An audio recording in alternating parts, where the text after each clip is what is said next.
पाकिस्तान में रेजिडेंसी के लिए अमेरिका जाने वाली 27 साल डॉक्टर मरियम शौकत जिगर फेल होने के बायस अस्पताल में ज़ेर इलाज रहने के बाद आज जिगर ट्रांसप्लांट से सिर्फ आधा घंटा कबल इंतकाल कर गई।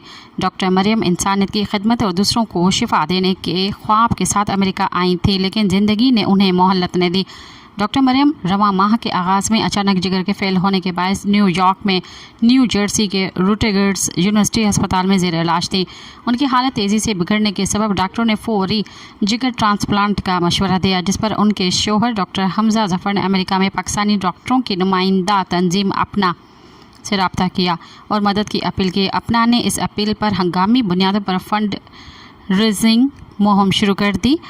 फंड राइजिंग की मुहिम शुरू होने के बाद और तकरीबन $4 लाख इलाज के लिए जमा किए गए। इस गैर मामूली ताउन के नतीजे में अस्पताल ने ट्रांसप्लांट के अखराज को $9 लाख से कम करके $4,50,000 कर दिया। सब्सक्राइब कयो अवामी न्यूज़ HD के ऐं ताज़ा तरीन ख़बरुनि लाइ ॾिसंदा रहो अवामी न्यूज़ HD।